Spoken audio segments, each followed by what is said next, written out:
할렐루야. 한 사람씩 내 집을 안위오는 없고, 오늘도 주의 은혜가 여러분과 함께 하실 줄 믿습니다. 우리가 가족 찬양을 했는데 2부 때까지는 뉴스 후에 했고, 지금은 이제 원래 순서대로 해봤지만, 이게 성가대 찬양할 때까지는 아무래도 설교 직전 하는 게 좋을 것 같아요. 찬양을 하고 좀 어떻게 뻘쭉했을 것 같아요. 누가 멘트를 해줘야 되는데 그냥 들어가자니 그렇고, 그래서 2부 때도 얼마나 아름답게 찬양을 잘하는지, 그 어린 초등학교 어린이부터 시작해가지고 우리 이철수 집사님도 얼마나 음악성 있는지 새롭게 발견을 했어요. 김지미 집사님은 이 삼복도의 무더위에 식당에서 밥하는 거 도와주라고 매일같이 땀을 빼는 사람입니다. 이 남편의 어떤 뒷받침 지원이 없이 할 수 있겠습니까? 남편이 협력자가 되고 조력자가 되니까 교회에서 헌신할 수가 있게 되는 거죠. 오늘은 8월 1일이에요. 특별히 8월 첫째 주일이고요. 근데 이게 뭔지 모르겠어요. 아까도 2부 예배 때 보니까 로비에 앉았고 다른 데 빈 공간들 들어가고, 이 멀쩡한 예배당, 엄청나게 큰 공간에 사람들이 모이지도 못하고, 이 나라가 하는 이 방역이 얼마나 모순이 많은지 여러분 두 눈 똑똑히 뜨고 정신 똑바로 차리고 내년에 하여튼 투표 잘해야 됩니다. 왜? 19명이라니 어느 기준에서 나온 거예요? 도대체 과학적인 근거가 있습니까? 아니면 의학적인 근거가 있습니까? 마음대로예요. 19명만 모여라 이래서 할당제처럼 하고, 이제는 그냥 공간이 있는 데들은 19명 이상 모이지 말고 19명씩 모여라, 몇 군데가 되든. 그래서 오늘은 여기저기 공간에 좀 들어가 보는 거예요. 아직도 이런 내용을 모르고 집에서, 물론 안 하는 것보다는 낫겠지만 유튜브로 하고 있는다고 하는 이 중직들, 그렇게 모이지 못해도 교회는 왔다 가야 돼요. 그래도 아니, 중직 아니라도 일반 성도들도 정말 주님 사랑하는 마음과 교회 아끼는 마음으로 왔다 가야 된다고요. 이제는 집에서 건성으로 이렇게 예배하지 말고 그냥 구석구석, 물론 중계를 하겠습니다만은 그래도 집에서 예배하는 것보다 훨씬 더 나을걸요. 마음가짐도 다르고 자세도 다르고. 내가 지난 수요일 날 유튜브를 해보니까 막 졸리기도 하고, 시간 좀 길어지면 그러고 집중도 떨어지고 제대로 예배 안 되더라고요. 이거 지금 좋은 방법이 아니에요.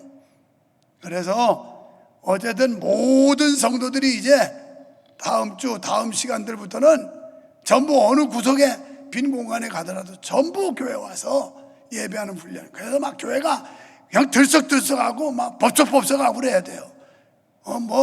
시에서 와서 어쩌고저쩌고 해도 공간마다 들어가게 되는데 무슨 말이 많으냐고. 그럼 공간 들어가나 왔다 갔다 하느라고 사람들 붐빈 건데. 그런데 보니까 아까도 저 로비에 앉아서 예배 드리는 분들이 있는데 세상에 이 넓은 공간 텅텅 빼놓고 이 짓거리를 해야 되는 거예요. 이게 정상적인 방역 대책이라고 받아들일 수가 없어요. 그래서 이건 교회를 아주 옥조이고 기독교를 갖다 쇠퇴하려고 하는 고도의 이 못된 사상과 정치의 방역이다, 이렇게밖에 우리는 이해가 안 되는 거예요. 왜? 극장은 의자 한 칸씩만 되면 얼마든지 들어가도 돼요. 극장은. 교회는 그보다 훨씬 넓게 뛴다고요. 근데 무슨 놈의 바이러스가 꼭 교회만 쫓아다니고 세상에 교회만 와가지고 전염시키고 이러냐고요.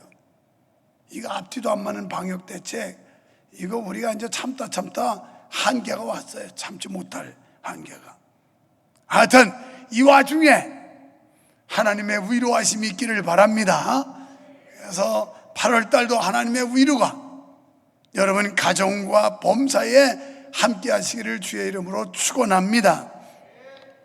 3남매를 데리고 혼자 된 젊은 여인이 있었대요. 그 그런데 생계를 꾸려가기 위해서 그는 겨울에 호떡을 구워서 팔았습니다. 그래서 어느 날 한 노신사가 오더니 호떡 하나에 얼마예요? 그래서 1,000원입니다.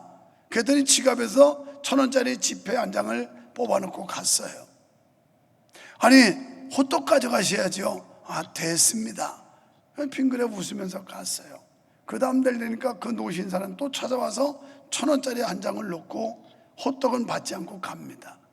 하루, 이틀, 한 달, 두 달 매일같이 와서 이 호떡 마차에서 1,000원짜리 지폐를 한 장씩 두고 가요.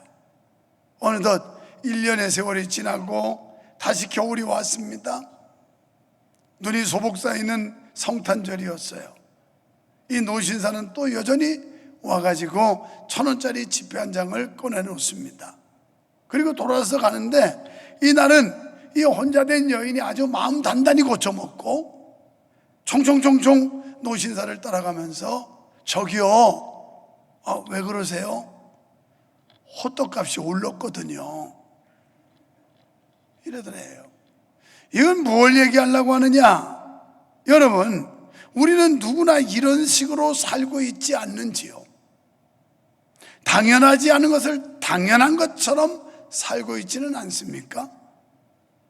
아니, 그 노신사가 1,000원 주는 거 이제는 오래 지나다 보니까 당연한 줄로 알고 이제 1,000원이 아니라 1,500원이 됐는지 1,200원이 됐는지 모르지만 호떡값 올랐다는 거 알리는 이 여인의 모습, 이게 오늘 우리가 믿음 생활하면서도 당연하지 않은 걸 당연한 것처럼 생각을 하고 삽니다. 오늘 8월 1일 첫 주일, 이날이 당연히 오리라, 그렇지 않아요. 당연하지 않아요. 이날을 맞이하지 못한 사람도 많아요.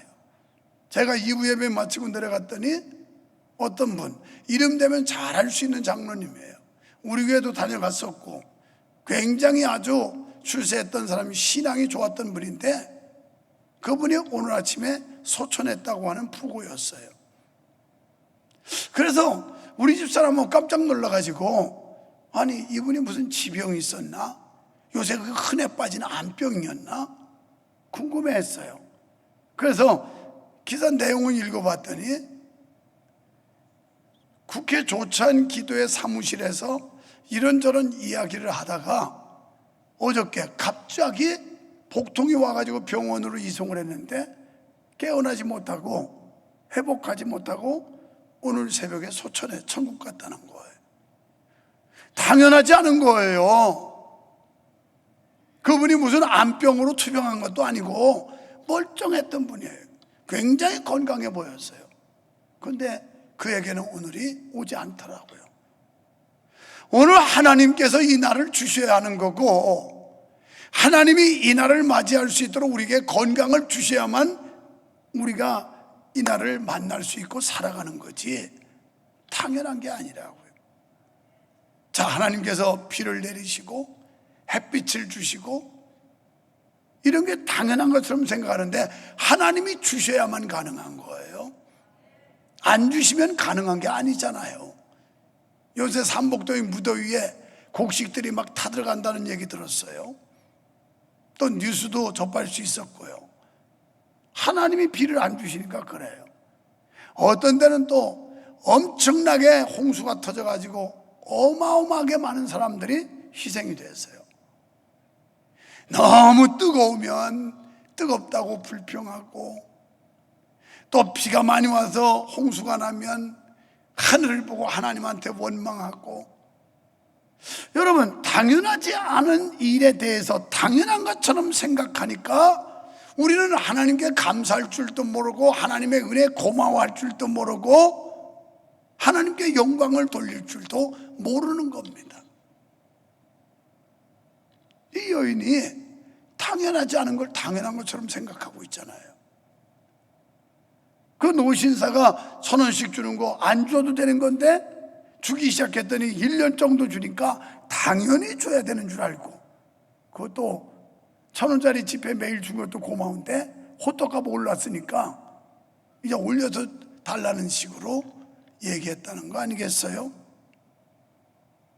영국의 신학자 매튜 앨리는 감사는 더하기와 같아서 모든 것에 감사하면 거기에 신의 축복이 더해진다. 그런데 반대로 원망과 불평은 빼기와 같아서 있는 것까지 빼앗기고 없어진다 그랬어요. 여러분, 그래서 성경은 범사에 감사하라. 범사에. 그저 우리가 마음이 편해도 불안해도 몸이 아파도 안 아파도 일이 잘 돼도 안 돼도 범사에 감사라는 거예요. 8월달 여러분 감사의 달이 되기를 축원합니다.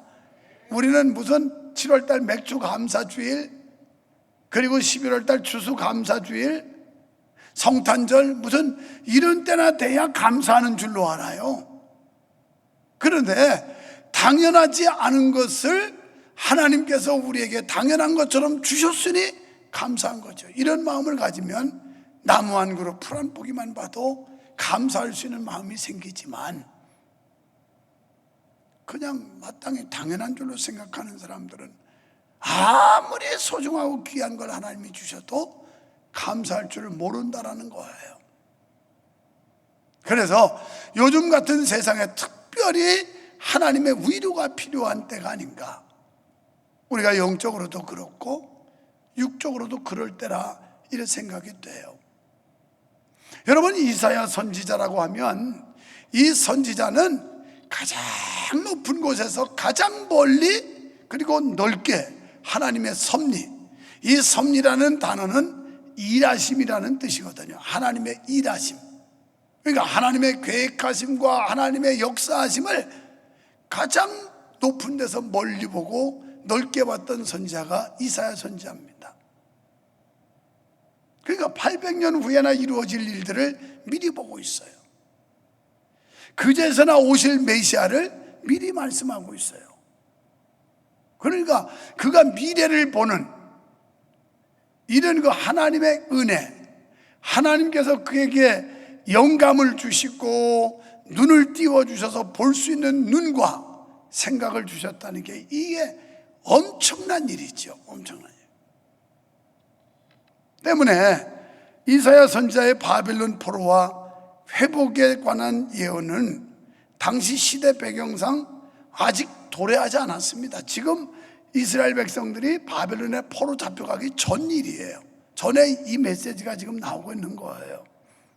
앞으로 닥칠 환난 가운데서 구원하실 하나님의 섭리에 대한 선포가 암울한 유다 백성들에게는 큰 위로가 되었을 것입니다. 우리는 이사야 선지자의 예언에서 당시와 도래하지 않은 역사와 그리스도의 오심, 그리고 그리스도의 재림과 동시에 하나님 나라의 도래를 동시에 볼 수 있어요. 한눈에 앞으로 하나님의 나라가 도래할 것이고 예수 그리스도가 이 땅에 오신다는 걸 이미 이사야 선지서에서 우리는 미리 볼 수가 있습니다.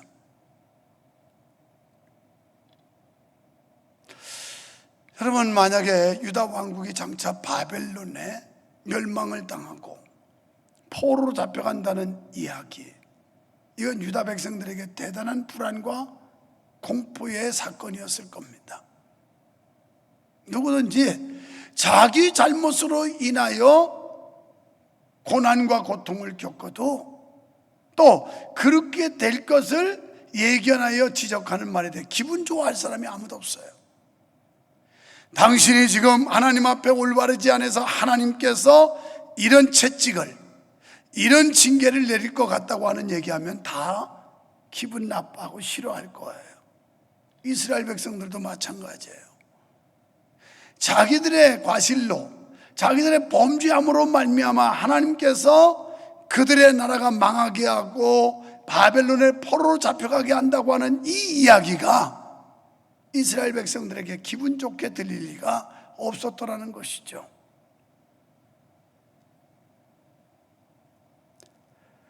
그런데 유다 백성들을 향한 이사야 선지자의 메시지가 바로 위로와 권면을 통해서 소망을 심어주고 있는 겁니다.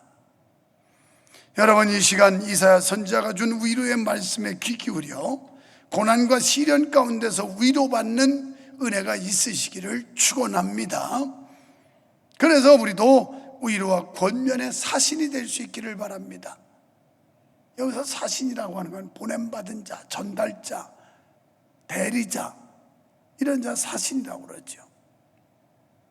그러니까 우리가 하나님 앞에 위로를 받고 하나님께 받은 은혜와 사랑, 여기에 대한 이 경험과 감사, 이걸 나만이 아니라 또 다른 사람들에게, 힘들어하는 사람들에게, 불안해하고 초조해하는 사람들에게 가서 전하는 사신이 되라는 거예요.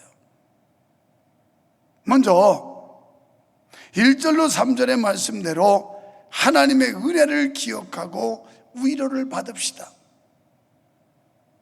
선지자는 백성들을 위로하면서 제일 먼저 믿음의 조상 아브라함과 사라를 부른 사건을 다시 상기시키고 있어요. 우리가 창세기 11장 끝에와 12장 초반에 가보면 아브라함이 부름받을 당시의 상황들을 기록하고 있어요. 그때 하나님께서 아브라함을 부르십니다. 11장 끝에서 아브라함을 부르시고 그 아브라함이 처했던 환경을, 상황을 설명하시고 12장에 오면서 아브라함을 불러요. 아브라함을 부르는 이유를 설명하는데, 내가 너를 축복하기를 원한다, 내가 너에게 복 주고 싶어서 너를 부른다, 이렇게 말씀하세요. 오늘 하나님이 아브라함을 축복하기 위해서 부르신 것처럼 오늘 저와 여러분도 하나님이 복 주시려고 부르셨다는 사실을 믿으시기 바랍니다. 복을 주시. 그런데 누가 아브라함을 부르냐? 하나님이 불렀다는 거예요.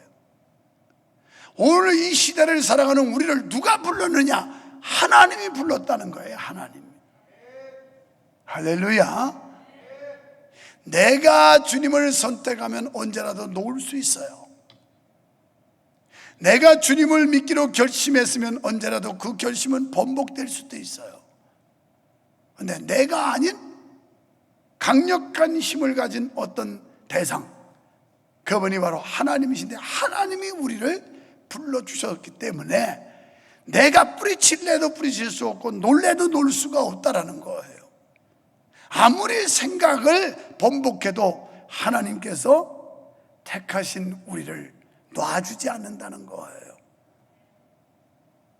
그래서 로마서 8장 30절에 보면 미리 정하신 자들을 또한 부르시고, 이렇게 말씀해요. 하나님께서 우리를 구원하시기로 미리 정하셨다는 거예요. 누구를, 김필희 권사님, 노영일 집사님, 이현남 집사님, 김디나 권사님, 이런 식으로 하나님이 미리 정하셨다는 거예요. 그 정하신 자들을 부르셨다는 거예요. 누가 불르냐? 하나님이 불렀다는 거예요. 여러분, 사람이 부르는 게 아니에요. 오늘도 여기 지금 등록카드를 내주셨는데, 우리 청년인지요? 가장 최고로 이건 빅뉴스예요. 돈을 얼마를 냈다는 것보다 더 귀한 게 한 영혼이 주께로 돌아오는 거. 이것보다 더 빅뉴스가 없어요. 이것보다 굿뉴스가 없고요. 너무너무 감사한 일이고요. 그런데 사람을 통해 일하시지만 결국 하나님이 역사하셨다는 거예요. 그래서 요한복음 6장 44절에서 예수님께서는 아버지께서 부르시지 않으면 누구든지 내게로 올 자가 없다고 그랬어요. 사랑하는 성도 여러분, 언제까지 우리가 집에서 소파에 앉아서 자유스러운 분위기에서 예배해야 되겠습니까? 아니에요. 우리는 좀 더 나은 자세를 가지고, 좀 더 영적인 긴장감을 가지고, 그리고 정성된 마음을 모아서 하나님께 예배를 해야 되지 않을까요? 그러기 위해서 비록 부속실이라도 지금 식당까지도 중개하고 있는데, 오면 우리는 그래도 한 예배에 몇백 명씩은 모일 수 있어요. 공간이 많다 보니까. 그렇게라도 우리가 예배를 회복해야 돼요. 회복. 하나님의 부르심에 응답할 수 있어야 돼요. 주님의 음성에 우리가 반응할 수 있어야 돼요. 그래서 그런 노래, 주음성 외에는 더 기쁨 없도다. 주음성 외에는 더 기쁨 없다. 날 사랑하신 주 나로라 하시네. 기쁘고 기쁘도다. 제발 우리 명성교회 가족들, 성도 여러분, 주님의 음성 듣기를 축원합니다. 주의 부르심에 응답하기를 축원합니다. 그래서 교회 오는 발걸음이 기쁘고 기쁘도다. 이런 은혜가 있으시기를 축원합니다. 사랑하는 성도 여러분, 아브라함을 복주시려고 부르신 그 하나님께서 오늘 우리를 부르심은 아브라함을 복주시려고 하신 것처럼 오늘 이 시대에 우리도 복주겠다는 거예요. 여긴 누가 보기 싫은 사람이 있겠어요? 아니, 보기 싫은 사람 말고 복을 싫어할 사람이 누가 있겠냐고. 우리 다 복 받고 싶잖아요.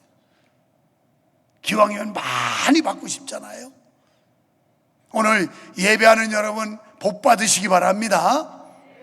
그리고 복을 많이 받으시기를 바랍니다. 많이 받으.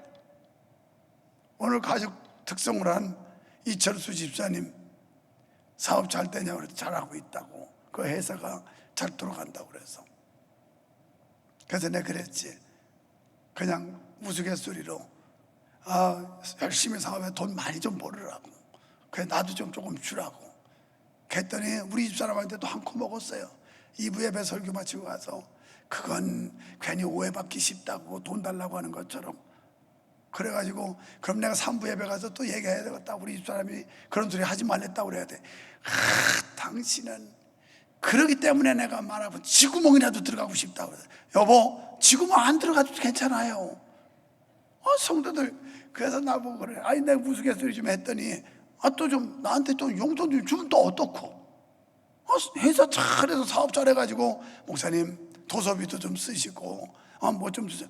좀 받으면 어때 또? 그냥 보기 그렇게 크게 뭐 실수하는 거예요? 근데 우리 집사람은 그런데 얼마나 예민한데 그런 소리 하지 말라고. 믿음 없는 사람 또 오해한다고. 좀 제발 돈 좀 많이 버세요 여러분. 많이 벌어서 나도 좀 줘요 조금. 아이고, 아니 많이 벌어서 부자 돼서 좀 달라는데 뭐가 그게 또 그거 가지고 오해할래요?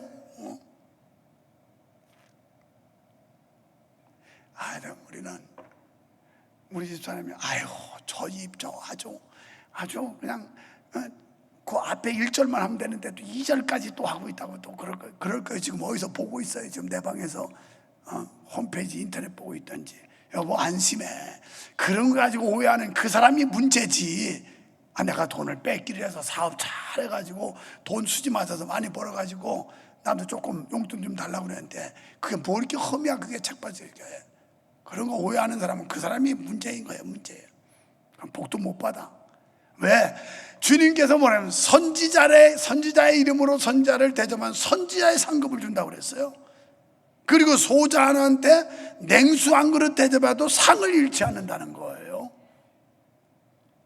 그래서 1, 2부 때 지금 안 한 얘기 좀 해야 되겠다. 제가 요새 어차피 코로나 때문에 예배도 제대로 이루어지지 않고 그래서 이 목이 워낙 상해서 오늘 그래도 쓸만하잖아요. 목이. 권사님 괜찮지요? 지금 3부째 하고 있는데 그래서 이비인후과 처방 받아가지고 뭐 여기 성대 한쪽에 결절이 생기고 붓고 또 그러다 보니까 후두 염증 때문에 가래가 끓고 그래서 목이 쉬고 그런다고 해서 되도록이면 이제 말을 좀 안 하고 쉬면서 지금 처방 받아서 한번 해보는 거예요. 뭐 하나님이 고쳐줘야 되겠지. 이건 진작부터 그랬던 건데 그래가지고 지금 이제 그 약을 한 2주째 먹으면서 목을 이렇게 관리하고 있어요. 그 얘기를 새벽기도 때 했더니 참 우리 집사님들이 참 화천 가지고 민통선에 사람도 들어갈 수 없는 데 가서 구한 도라지를 가지고 이 조제한 거, 이 목에 좋다고. 하여튼 그걸 또 갖고 와서 이거 꼭 때마다 잘 드시라고 하루에 3번씩. 그리고 이거 다 떨어지면 이제 자연산 도라지 또 그 민통선에서 캐는 거 나오면 그때 또 해드린다고. 이걸 우리 교회 성도도 아닌 우리 집사님 어머니가 저 김포시에 사시는데 우리 교회 예배 설교를 꼬박꼬박 우리 교회 성도들보다 더 잘 들으시는 거예요. 그러니까 이걸 어떻게 돌아가는 상황이 다 아는 거예요. 그 얘기를 들으시고 친정 어머님께서 하여튼 뭐 얼마나 진신간력을 들여서 온갖 정성을 다해가지고 막 이 도라지를 6번씩 찢고 또 뭐 만들고 해가지고 그걸 딸을 통해서 목사님 갖다 드리라고. 목사님 목이 불편하신가 본데 목 해결된다. 나 그런 거 받고 보니까 이 못난 목사를 이렇게 끔찍하게 여겨주는 분들이 교회 안팎에 있다는 걸 생각하니까 얼마나 고맙고 감사한지 가슴이 찡하더라니까. 찡하더라. 좀 그런 마음 좀 가져요. 목사에 대해서 괜한 곡해나 하시고 오해하지 말고. 자, 어쨌든 하나님이 아브라함을 복주시려고 부르신 것처럼 오늘 이 시대의 우리를, 그리고 여기에 이 말씀의 대상이었던 유다 이스라엘 백성을 하나님께서 선택하시면 복 주려고 불렀다는 거예요. 복 주려고.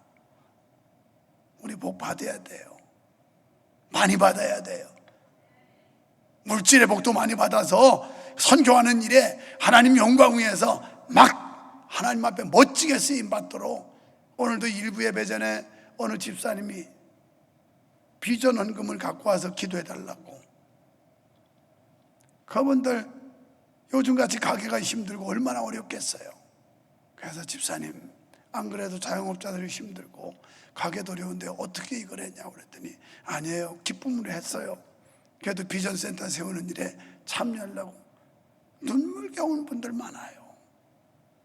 있어서가 아니라 없는데도 불구하고 교회 미래를 위해서, 하나님 나라 영광을 위해서 헌신하는 분들 보면 정말 가슴이 뭉클뭉클한 이런 경험을 많이 하게 돼요. 우리가 물질의 복을 받아야 뭐 드릴 수 있지 않겠어요? 선교하는 데 쓰고. 건강의 복을 받으시기를 바랍니다.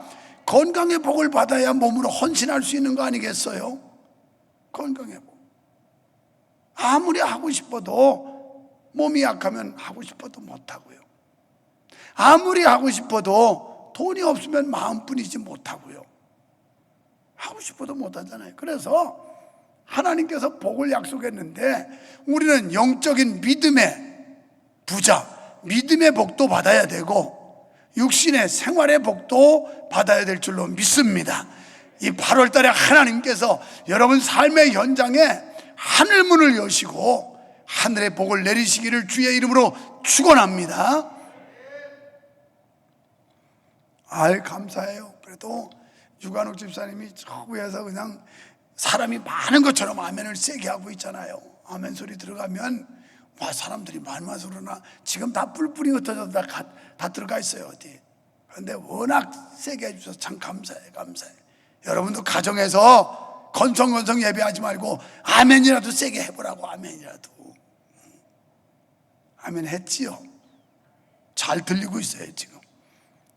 자, 그러므로 조상 아브라함을 통해 축복을 약속하신 하나님께서 약속받고 택함받은 이스라엘 백성은 절대 버리시지 않는다는 사실이에요. 이 말씀은 아브라함과 그 후손들을 버리지 않고 끝까지 하나님께서 축복하신 것처럼 우리들도 마찬가지라는 거예요. 우리가 영적 이스라엘, 영적 아브라함의 후손된 우리들, 하나님의 자녀요 하늘의 백성된 우리를 하나님이 반드시 축복하시겠다는 겁니다. 현실이 어렵더라도 그것은 택한 백성을 향한 징계라는 사실을 깨달으십시오. 지금 여러분이 현실적으로 어려우신가요? 그게 하나님이 택한 백성들에 대한 징계에 불과해요. 또한 연단이며 권면이지 영원한 패망이나 회복할 수 없는 결정적 심판이 아니라는 걸 여러분 믿으십시오. 그러니까 하나님께서 우리를 저주해서 멸망시키려고 주는 고난이 아니고 하나님께서 연단하시고 또 그걸 통해서 권면해서 하나님 앞에 믿음 생활 바로 하게 하려고 하는 그런 하나님의 사인이라 이 말이에요. 사인. 그 이유는 바로 믿음의 조상 아브라함의 후손이기 때문입니다. 아브라함을 통해 축복을 받은, 약속받은 자들이기 때문에 그래요. 사랑하는 성도 여러분, 오늘 우리도 영적으로 아브라함의 후손이 됐고 하나님의 자녀가 되었으니 주님이 주실 은혜와 축복을 기억하고 아무리 현실이 고달프고 어렵다 하더라도 두려워할 이유가 없는 줄로 믿습니다. 두 번째는 4절로 8절 가운데 보면 하나님의 구원이 가까웠음을 기억하고 위로받읍시다. 무슨 뜻입니까? 5절에서 내 의가 가깝고 내 구원이 나갔은즉, 선지자는 두 번째로 공의로운 하나님의 구원이 가까웠다 이렇게 말씀하고 있어요. 이 말씀은 택한 백성을 학대하는 바벨론을 공의로운 두 팔로 심판하시겠다는 말씀이에요. 그래서 택한 백성 이스라엘을 본토로 귀환시켜 준다는 겁니다. 하나님이 구원을 베풀어 주심을 확신하고 이스라엘 백성들은 위로를 받아야만 했어요. 어쩌면 그들이 바벨론 70년 동안 포로 생활하면서 자포자기했을 수도 있어요. 이제는 회복이 불가능하겠구나. 하나님과의 관계가 아주 멀어졌구나. 하나님이 버린 건 아닐까? 하나님께서 더 이상 우리에게 관심을 두지 않는 건 아닐까? 별별 생각이 다 들었을 거예요. 그래서 이 하나님의 구원이 멀고도 멀다고 낙담했을 수도 있어요. 그렇지만 실상 하나님의 구원은 가까이 있다는 거예요.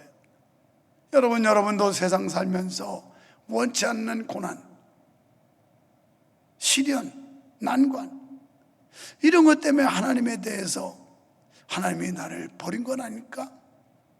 하나님이 나를 멀리 떠난 건 아닐까? 이런 생각이 들 때가 있지 않습니까? 그러나 오늘 말씀에 하나님은 우리 가까이 계시다는 거예요. 그래서 하나님의 구원이 멀리 있다고 낙담할 때가 우리도 있습니다만은, 그러나 우리 하나님은 절대로 멀리 계시지 않는다는 겁니다. 마태복음 28장 20절에 내가 세상 끝날까지 너희와 항상 함께 하겠다. 여호수아서 1장 5절에 보면 내 종 모세와 함께 하던 나 여호와가 너와도 함께 한다. 여호수아에게 주신 말씀인데 이 말씀은 오늘 우리에게 주시는 말씀이에요.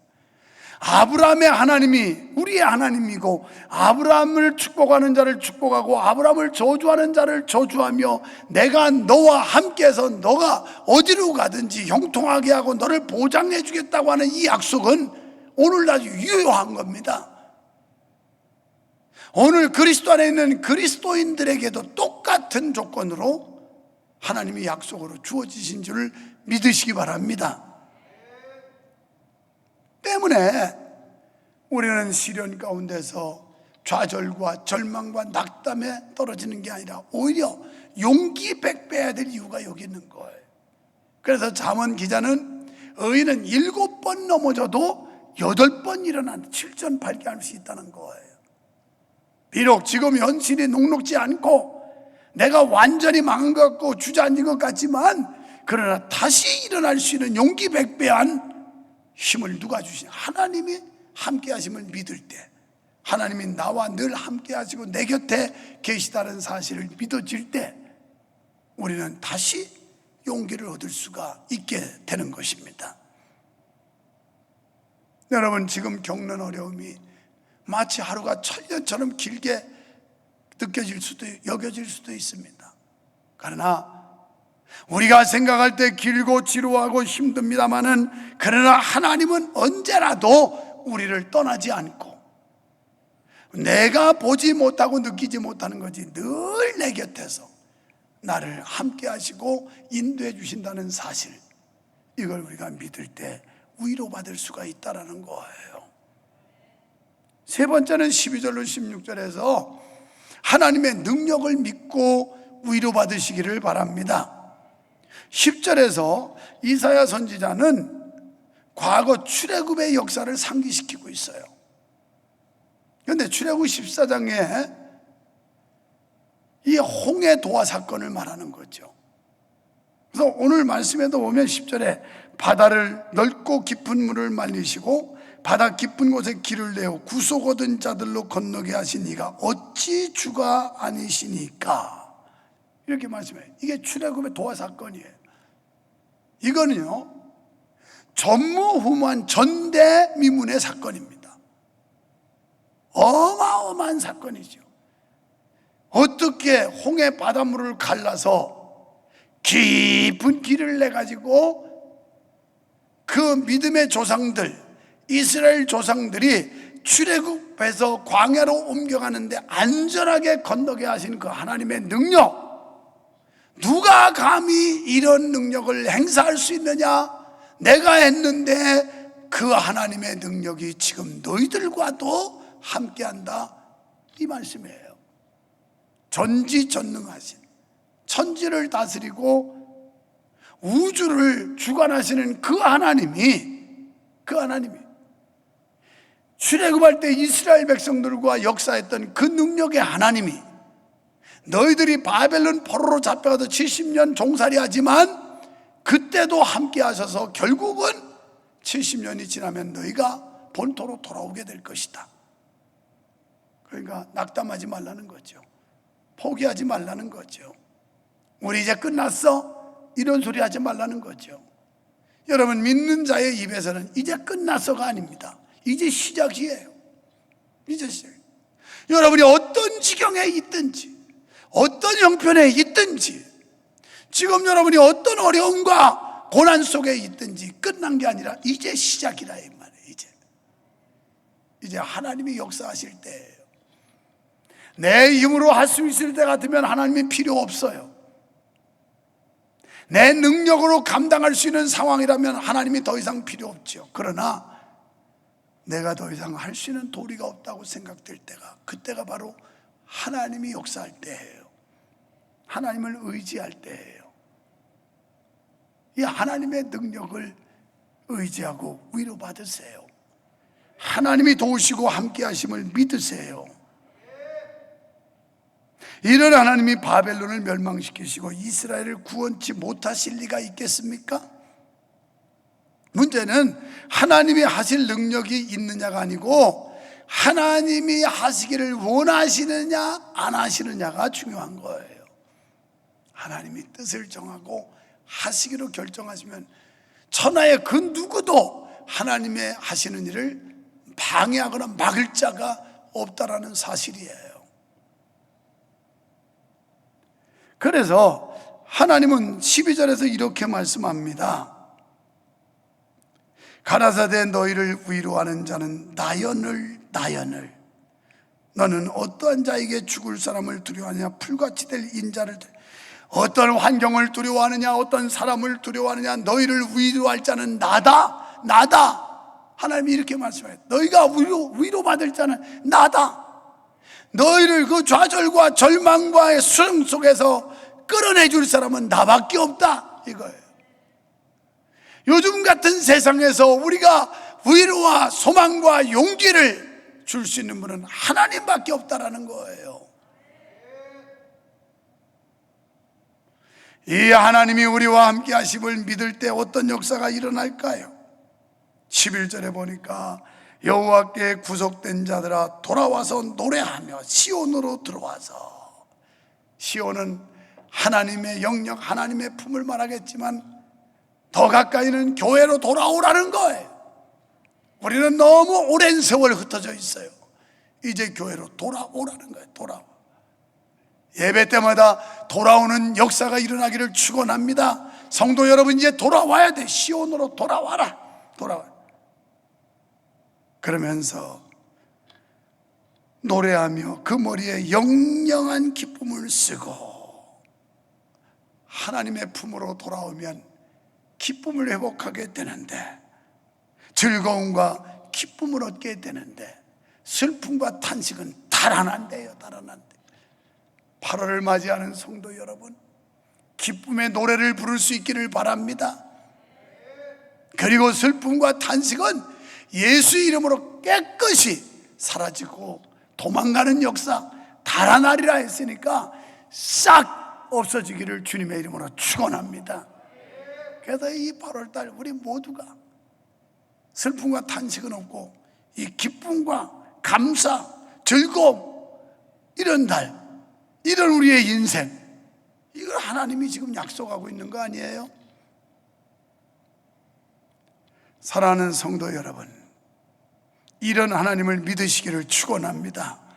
그래서 신약의 최고의 사도인 바울 사도는 이렇게 외쳤어요.